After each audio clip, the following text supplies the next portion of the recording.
कविता start करने पूर्व आपको कहवाई चाहे जो स्टूडेंट मैंने कमेंट करती सर आप पढ़ुवा यही कवितार प्रत्येक पॉइंट कवर होना तेणु से कहवाई चाहे ए प्रत्येक पॉइंट कवर हो पार ना हेले मु चाहे कि भाव में एनिमेशन माध्यम गोटे वीडियो रेडी कले पिला माइंड रे यही कविताटी कहानी आकार में सेव हो पार जहाँफल से एग्जाम लिखिपारे तेणु ये बड़पण कविता को मुझे सामने गोटे कहानी आकार में प्रेजेंट करुच्ची जहाँफल यह देखला निजे निजर बुक को फॉलो करेंगे आप प्रत्येक जो पॉइंट रही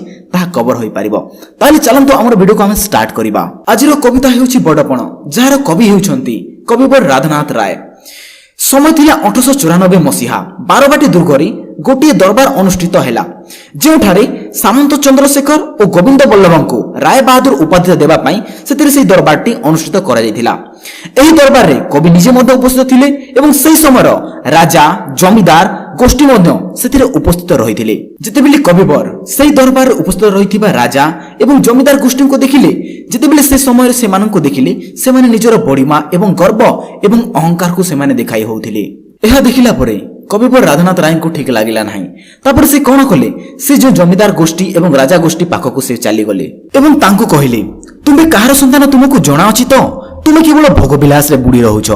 एवं यह देखिला परे आमको जेपरि लागुछि तुम सिंह देहरु जन्म गोटे कुकुर तुमर जो पूर्वपुरुष थिले से माने अनेक प्रतिष्ठा लाभ करथिले और तुमे माने सही प्रतिष्ठा को केवल वर्तमान बिकी भांगी खाउछ एवं लालसा रे बुड़ी रहुछ। तापर राधानाथ राय तांको उदाहरण दे कहिसंती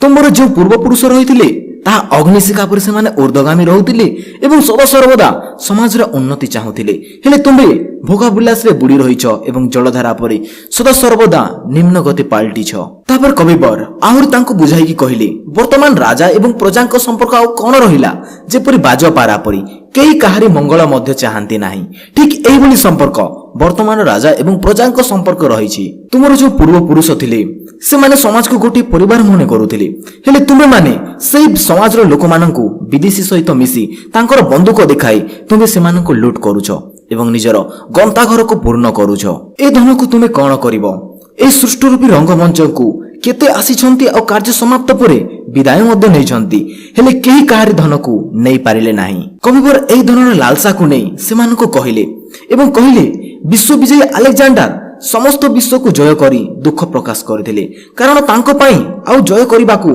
खंडी मध्य भूमि नथिला तेणु अलेक्जेंडर निजर अनुचर माननको कहिथिले मु जेतेबेले मरि जाए तुमे समस्ते मोर शून्य हस्त को झुलाई देब जहा फल विश्ववासी देखिबे आसीथिला खाली हाते एवं गला मध्य खाली हाते। एहा परे कविवर सेही दरबार राजा माननकु जीवनर चक्र विषय सचेतन कराइछंती एवं कहिछंती कोणा माठियार पानी जेपरि धीरे धीरे सरी सरी आसी थाए ठीक सेही परी आमर आयु मध्य सरी सरी आसुची हेले मनुष्य ए कथा को विश्वास करे नाही एवं मृत्यु दूर अच्छी भावी से बारंबार हसुथाए किंतु सही समय ही कालता निकटरे आसी हसी हसी ता पाखरे बसी थाए। कविवर आहुरी मध्य जीवनर सत्य को कहिसंती एवं गोटे उदाहरण देइसंती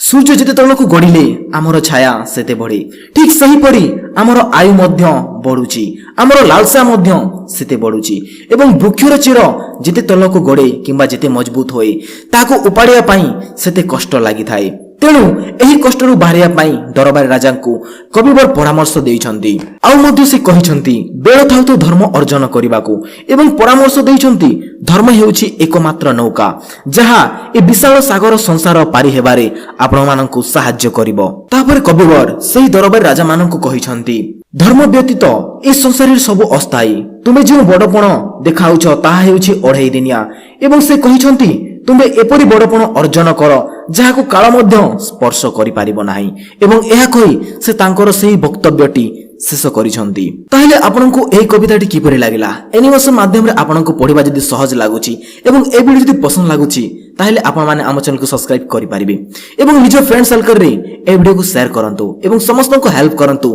कि गोटे कविता को आमे गोटे कहानी आकार रे मध्य पढि पारिबा एवं निजर माइंड रे मध्य आमे सेव करि पारिबा। सो आज वीडियो में एठारे एंड करूछे। जय हिंद जय भारत।